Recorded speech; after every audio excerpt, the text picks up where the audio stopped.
So far in the morning, we had very interesting, I would say, thought-provoking insights into various dimensions of healthcare and how there is a need to still look at policy implementation and how to learn from each other. And also the power of people living with HIV, how they can be a part of this ecosystem.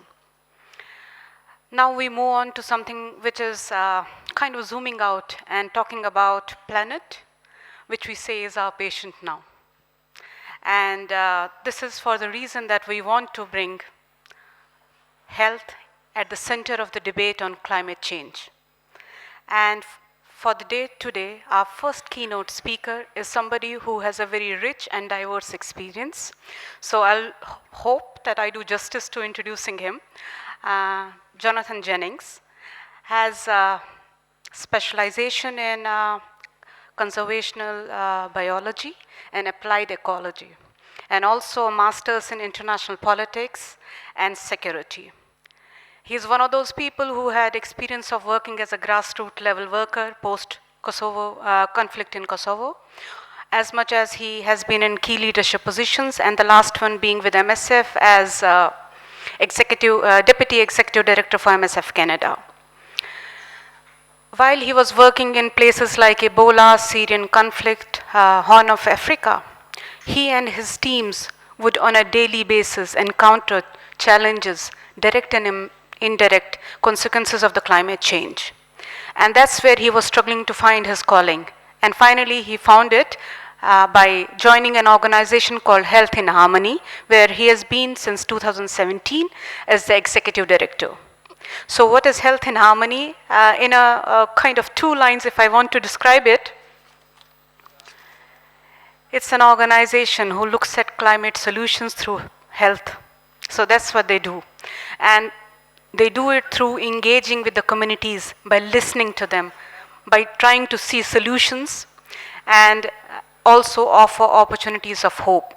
So I recently heard somebody saying that we have this decade to act, and if we don't act, we would not be in the position we are today. So without much ado, I would invite Jonathan to come and speak.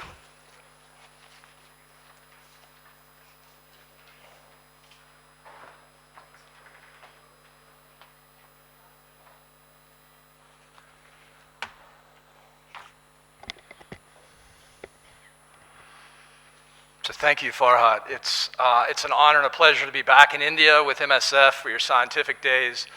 Thank you so much for the invitation to be here. And if I could have the slides started.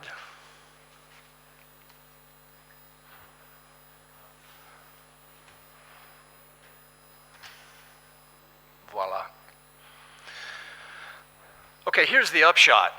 Biological life as we know it on planet Earth is at risk of becoming unrecognizably altered because one species, ours, is destroying Earth's life-giving systems. We've created a climate crisis, and nearly every ecosystem on the planet, aquatic and terrestrial, is in jeopardy. Environmental degradation, and specifically global heating, are the greatest challenges humanity has faced during our roughly 100,000 years of existence. And so, my central question to you today is this. Are the pace and extent of MSF's institutional adaptation to the realities of climate change proportionate to the magnitude of this humanitarian crisis? Scientists are united in telling us that we have about 11 years to change our destructive behaviors, to take immediate, meaningful actions, specifically that will reduce the amount of carbon dioxide that we pump into the atmosphere by 50% by the year 2030, and then to net zero carbon emissions by the year 2050. If we do that, we'll stabilize global temperatures, and Mother Nature, as we know her, will not collapse. Humanity has a simple choice. We can continue our business as usual level of extraction, consumption, and pollution, or not. If we don't, we know what awaits as temperatures continue to climb. The profound effects of climate on health are well documented. Today, unclean air causes about 7 million deaths annually, according to the World Health Organization.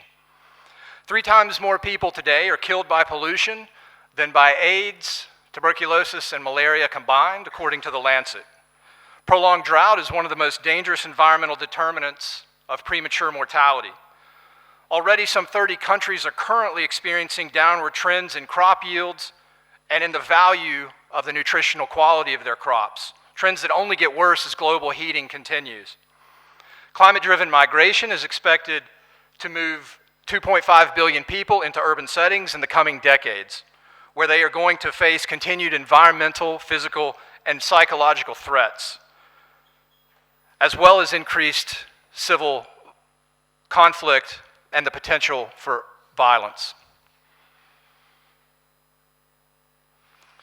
The title of MSF's recent Lancet Countdown Report on Climate and Health, published late last year, says it best. This is an urgent new frontier for humanitarians. We're in unprecedented territory. And what is humanitarian space in the context of a climate crisis? Is it business as usual? Do you simply refine your surveillance, adapt your emergency preparedness, take a wait-and-see reactive stance before negotiating access to provide assistance to populations in distress? What if the risk to life as we know it provokes in humanitarians a desire to take a more proactive, solutions-oriented stance vis-a-vis the climate crisis? Then how, if at all, does your charter constrain or enable you to do so? How enabling or how detrimental will your independence, impartiality, and neutrality be in the race against a faceless, nationless, yet man-made humanitarian crisis that worsens as we dismantle the planet's life-giving systems? Dr. James Urbinsky, a friend and mentor to a lot of us, he said in his acceptance speech on behalf of MSF for the Nobel Prize in 1999, he said, and I quote, "Humanitarianism is not a tool to end war or to create peace. It is a citizen's response to political failure. It is an immediate, short-term act that cannot erase the long-term necessity of political responsibility," end quote. Of course, I agree with that, but I'm also afraid that we don't have the luxury of a long term on which to wait for politics to get this right. We have mere decades. So what is the scope of the citizens' response? How far does it need to go when government's responsibility is so tardy and anemic? Few agencies are perhaps more familiar than MSF is with the consequences of the political failure to halt genocide, conflict, and pandemic. Last year, the United Nations Climate Change Conference, the COP24, was unsparingly political and produced few outcomes proportionate to the climate crisis at hand. Perhaps this is no great surprise to people whose worldview has been informed deeply by the time we've spent serving MSF missions. James Urbinsky goes on to say in the same speech, "Humanitarians' action and our voice is an act of indignation, a refusal to accept an active or passive assault on the other." But where is the source of this assault, and who is the other? Where the health of the planet is concerned, and where the climate crisis is concerned, we are all in this one boat together. There are no insiders, and there are no outsiders. Today, I believe leaders across MSF's operational centers, partner sections, your national and international boards are absolutely justified in building MSF into an entity that can play a significant role, not only in responding medically to the worst humanitarian impacts of the climate crisis, but also in helping to halt it. And let's face it, from the Americas across Africa, South Asia to the Middle East, MSF's investment in the humanitarian impacts of the climate crisis are already enormous. So the first step in building MSF's institutional adaptation is a low-hanging fruit. Boldly and clearly narrate your humanitarian missions for exactly what they are, what they have been, and what they will be. Responses to the humanitarian fallout of a climate crisis that must be stopped. And this is a new strategic positioning strongly and I think wisely articulated in this recent MSF paper published by leaders at the Manson Unit.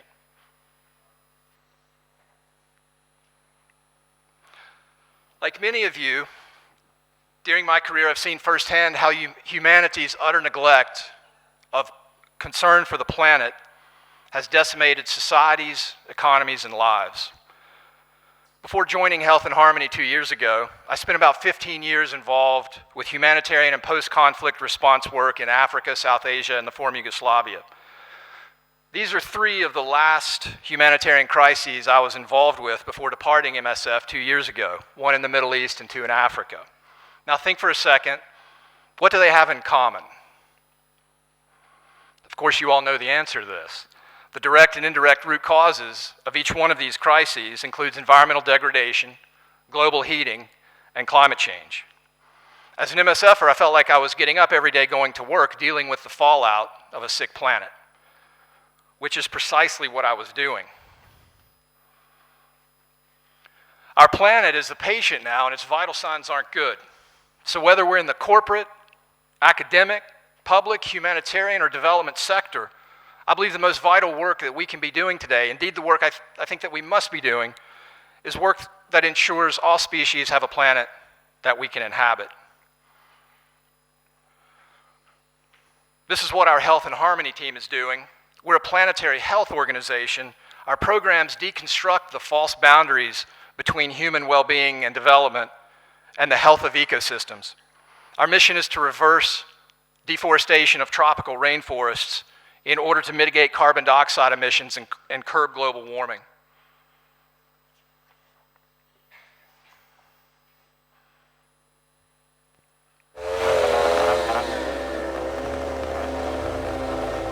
You could hear chainsaws all the time, illegally logging in the national park. And now, you can't hear them anywhere. The reason is we did something crazy. We actually listened. They told us that what they would need would be access to high quality, affordable healthcare, so they wouldn't have to log to pay for healthcare, and they needed training in sustainable agriculture, particularly in organic farming. So that's what we did. We had an 88% drop in logging households, and we've had a drop in under 5 mortality. The environment is healthier, and the humans are healthier and happier. We are so excited about replicating this model. There are many other places that we would like to work. So let's work together and make it possible.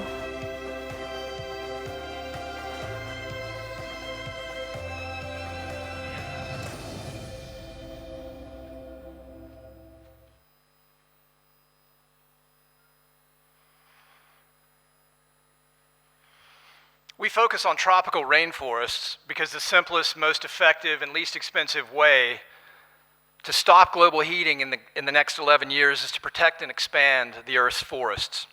By some estimates, the world's rainforests absorb about 1/3 of the carbon dioxide that humans spew into the atmosphere every year.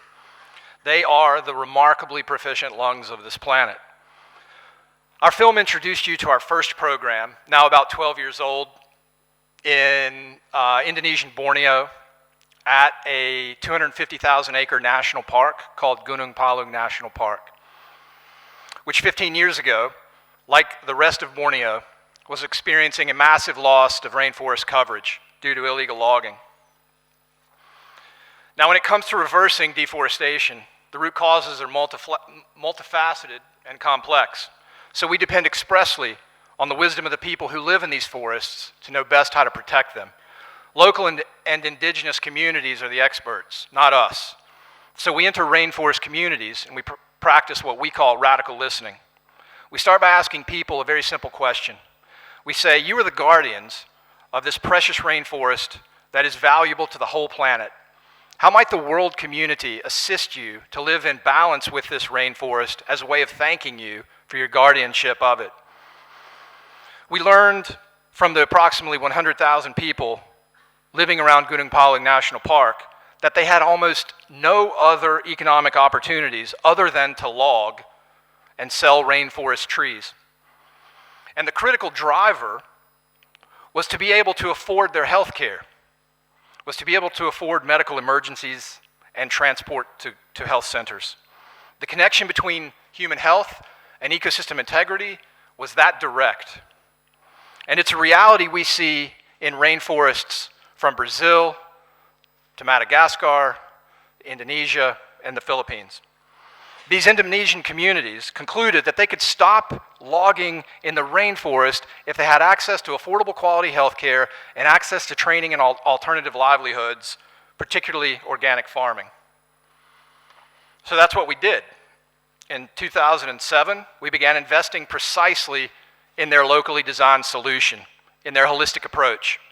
We established a medical center staffed by Indonesians, and it initiated trainings in organic farming facilitated by expert farmers from the neighboring island of Java. And they were right.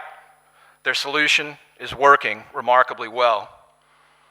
Since 2007, hundreds of former loggers are now farmers or small business owners, and illegal logging in Gunung Palung National Park has dropped by 88%. Infant mortality has dropped over 60%. Logging of primary rainforest has completely stopped, which means habitat for about 2,500 critically endangered Bornean orangutans, or about 10% of the world's remaining population of this species, has been protected. Costs of health care at our medical clinic are tiered based on each village's commitment to reduce and stop logging. And to ensure that everyone has access to health care, people can pay for their care with non-cash payments, such as rainforest tree seedlings and manure, which we then use in our reforestation program. Last year alone, 17,000 seedlings were used by patients as payment for thousands of US dollars worth of medical care. And significantly, since 2007, 50,000 acres of secondary forest have regrown. Now, to put this in perspective, if Gunung Palung National Park were logged and burnt, which is business as usual, and which likely would have happened without our work, the amount of carbon dioxide released into the Earth's atmosphere would be equivalent to the amount of carbon dioxide released during 14 years worth of emissions from the city of San Francisco. Thanks to their work in Borneo, this lung of the planet is healing, helping clean the air and stabilize global temperatures. In collaboration with Stanford University, we seek to publish these results in a peer-reviewed scientific journal later this year. And this will support Health and Harmony's position in the emerging carbon economy as a carbon offset partner of choice for corporations and for nonprofits like MSF. To say nothing of the monetary value of the biological diversity our interventions are protecting and the cost savings resulting from healthier rainforest communities. On the shoulders of our success in Borneo, we're now attempting to scale our impact across other tropical rainforests. Last year, we opened a second project site at another massive rainforest in Borneo. And today, as I speak, we have a team in Brazil conducting an explo, conducting a feasibility assessment in the Amazon. And another team just returned last week from Madagascar, where they finalized agreements that we need to become operational there later this year. We want to know if our unique way of investing in rainforest communities can bring as much value in Brazil and Madagascar as it did at our proof of concept site in Borneo.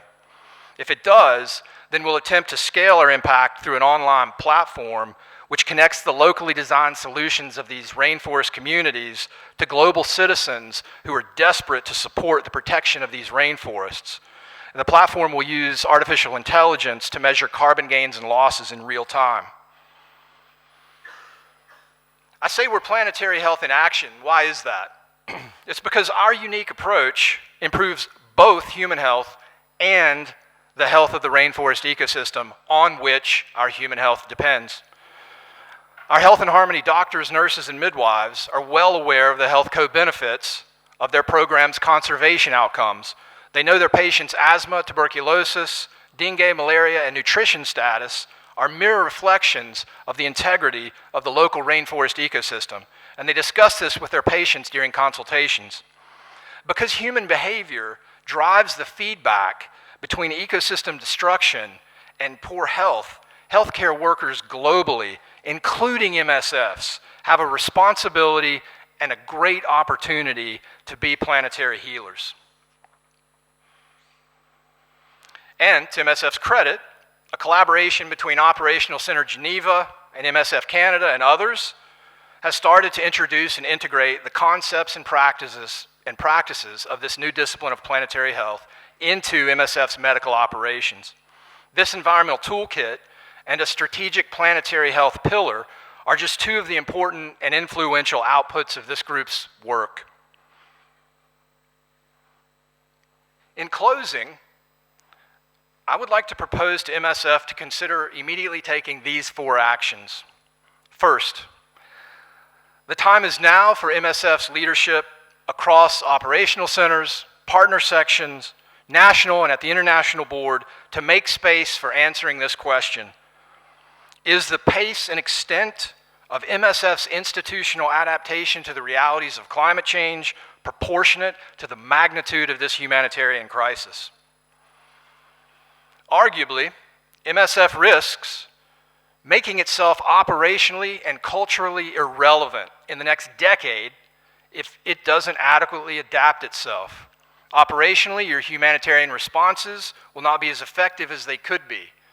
Culturally, the generations of people worldwide who did not grow up during the Cold War, the hundreds of millions for whom climate is the cultural point of departure and central preoccupation, they will not understand you, will not resonate with your institution's unique value, and your business model could dry up.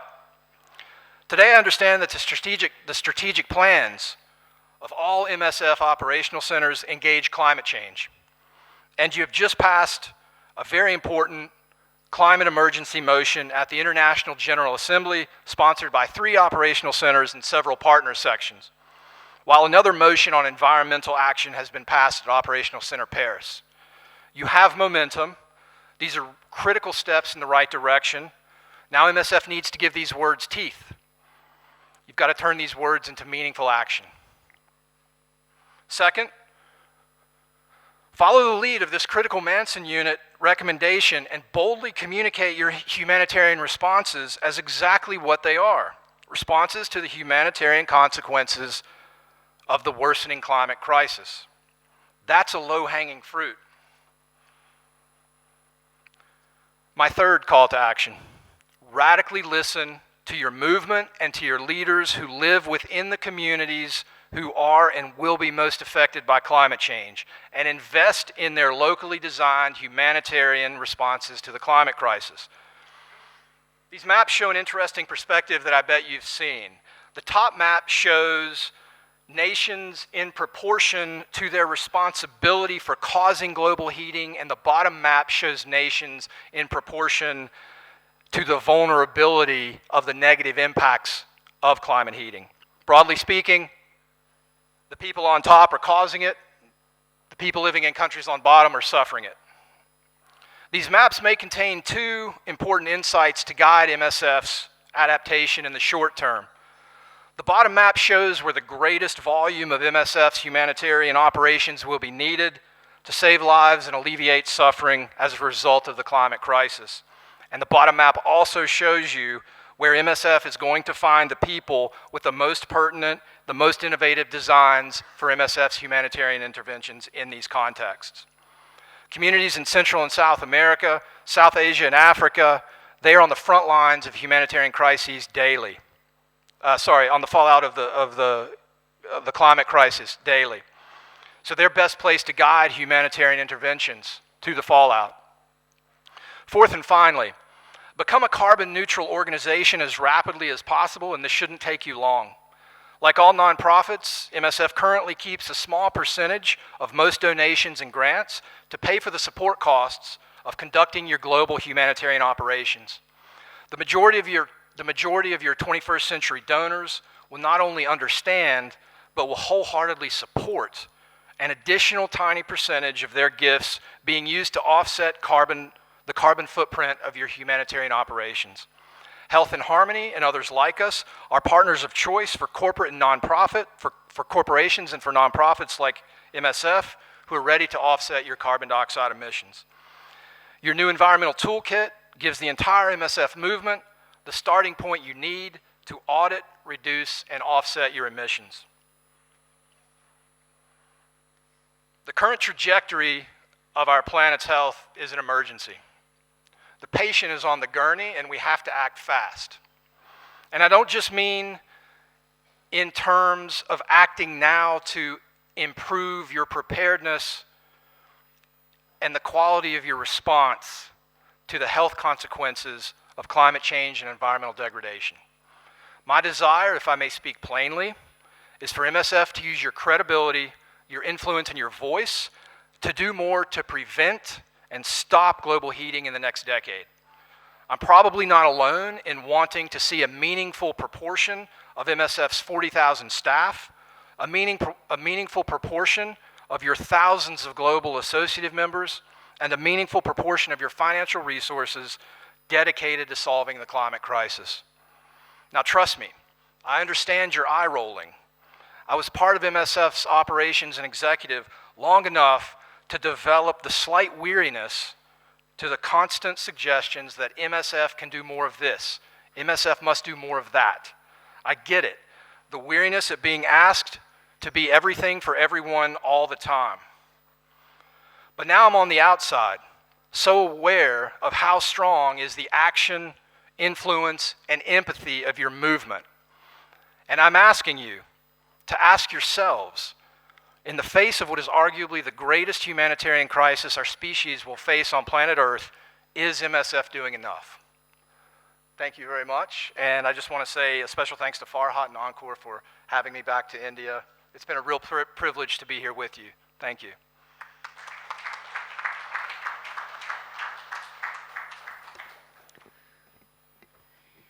Thank you, Jonathan. The floor is open for questions. Volunteers with the mic, if you could come in. And yes, please introduce yourself very briefly and keep your questions short so that we could have maximum voices coming in. Well, I have already introduced myself in the first session. My question, well, the proposition which you referred to the presentation, if I'm to understand it in other words, it's to understand, appreciate, and ensure the biodiversity we have.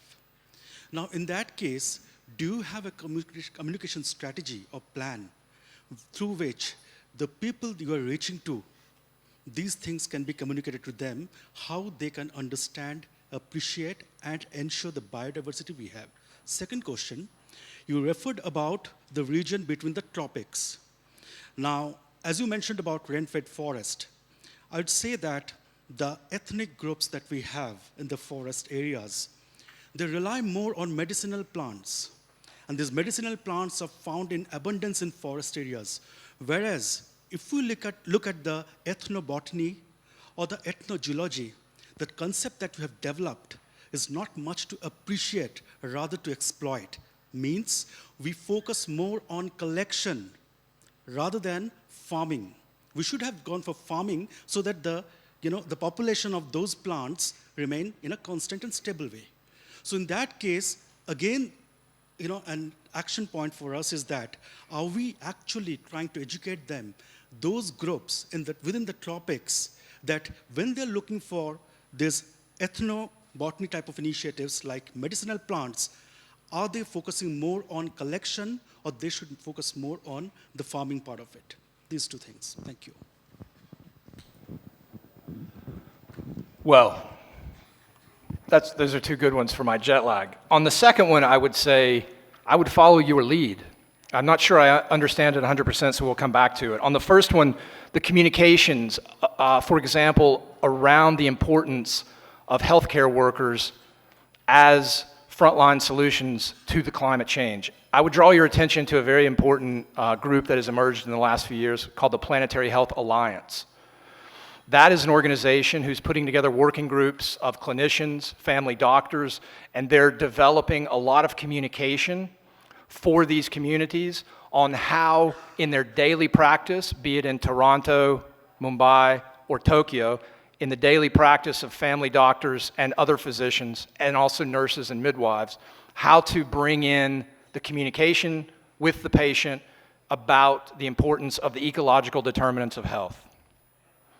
I don't know if that answers your question.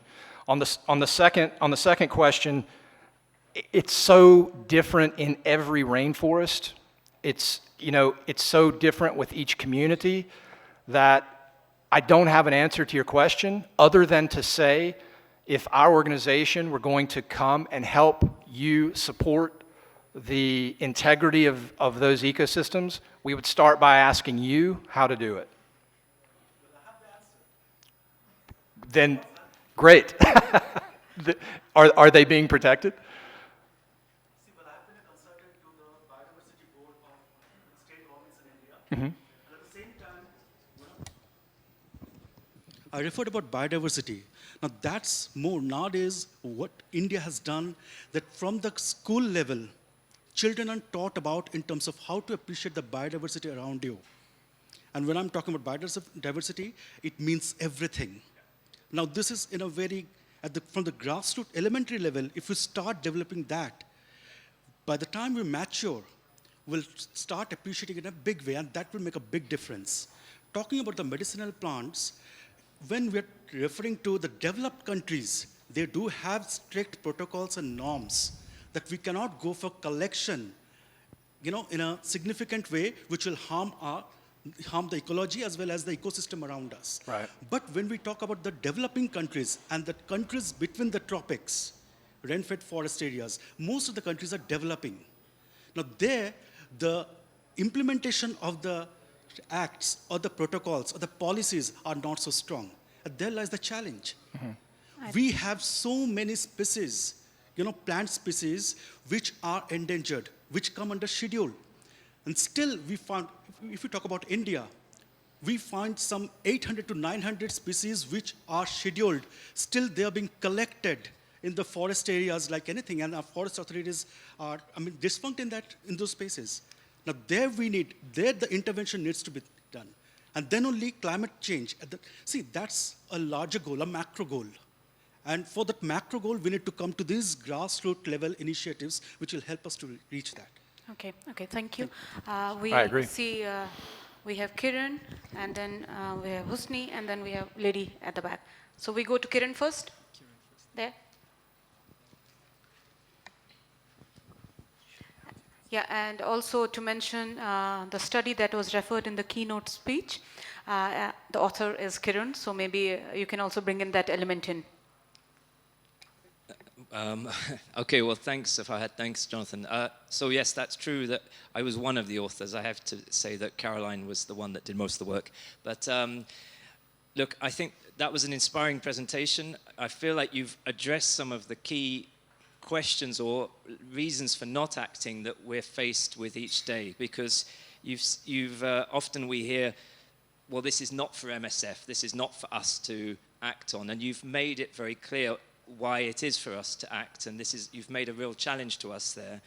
I think then the common response we get is, well, okay, I'm interested in climate change, but realistically, what can we do as MSF about this? And you started to give some ideas there, and I thought that was a great illustration. I want to just add to that for those that are interested, look at a website called drawdown.org. I know that Jonathan will be familiar, but when you look at this and you see hundreds of solutions to reverse the climate breakdown, you actually realize that many of them are within the remit of a health actor, a humanitarian actor such as us. When we talk about education of girls and women and family planning, there's a lot that we do that already touches on these areas. But one question that I feel I'm left with not knowing how to face up to, a question from operations, is, well, it's okay to, yes, we can listen to preoccupations of communities and ideas of how to address climate breakdown and what can be done locally within communities. But do we actually have a job to mobilize communities around this?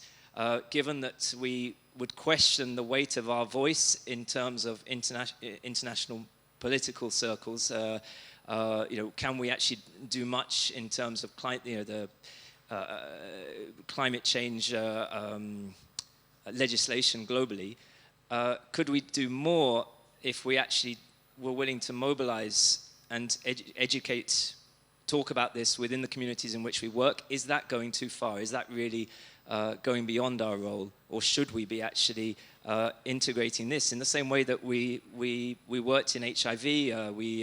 We saw it as our role to participate in community activism, community mobilization. Should we be doing the same around climate change? Yeah, thanks, Kieran. And by the way, this report is fantastic, so highly recommended that everybody takes a read of that. I think when I talk about the institutional adaptation, I wouldn't leave anything off the table, right? I wouldn't discount the strength of the operationalization of your associations across the world. I wouldn't discount the strength of your témoignage, but specifically your advocacy aimed at policy changes. I think mobilization would also be something that MSF would have a fantastic ability to do because of the depth of your roots in so many communities in the world. You know, when I talk about the institutional adjustments or adaptations, I don't see this as a crisis that if we don't do what we can to halt it, we're left with no choices in the coming decades, right? So, and I recognize a bit of the naivete here, right? MSF is always being asked by everybody to do more, to do this, to do that. And here I am on the outside now, doing the same. But I do feel justified in doing that because this crisis is slightly different. We're talking about biological life as we know it. We're talking about humanity, period. There are no insiders, there are no outsiders. We're talking about a humanitarian space that I don't know how to begin to define. So I think the thinkers within MSF, I think would be totally justified in restructuring the organization, making the, you know, whatever that might mean, vis-a-vis this humanitarian challenge. Okay, we have gentleman in the third row, and then the lady in the fifth row. Yes, thank you. My name is Husni from MSF Bangladesh. It's very interesting presentations. We just talked last Saturday in the Quicksand speculative lab workshop about how MSF should perhaps start thinking the planet as patients. And then I think that brought it up into the presentation. It's really interesting to find. Most of the things that I would like to ask has been addressed by Kieran, but then just one point that I couldn't have but asked, but how do you think MSF, knowing that one of the strengths of MSF as an emergency response organizations, that we normally work in the field in a very short period of time, and then of course that majority of the work done and then potentially needs to be handed over to different organizations, knowing that the climate change is something that we need to address within the decades, and then how it should be synchronized with MSF as emergency organizations. If you have any idea, thank you. Yeah, good question. Thank you. I would flip it on its head a little bit, and rather than looking at your short-term presence as a detriment, find the opportunities there. And I think, you know, I mentioned the work of Operational Center Geneva and the Planetary Health Working Group, and you know the work that Kieran and others are involved with. Part of the contextualization of missions. So, you know, the tools that heads of missions use, for example, to build out the justification and the raison d'etre for MSF being present in a context should be, if my understanding is correct, climate change should be mainstreamed to some extent throughout the organization's operational focus. I think that gives you a great advantage entering into these contexts, or you know, maybe these contexts you've been in for some years now, starting to really, really promote the importance with your local stakeholders and the regional stakeholders. Second thing I would say is, I would challenge a little bit the notion that MSF only stays for a short period of time. I don't know what the percentage is, but I think it's probably a majority of MSF's investments are a decade plus.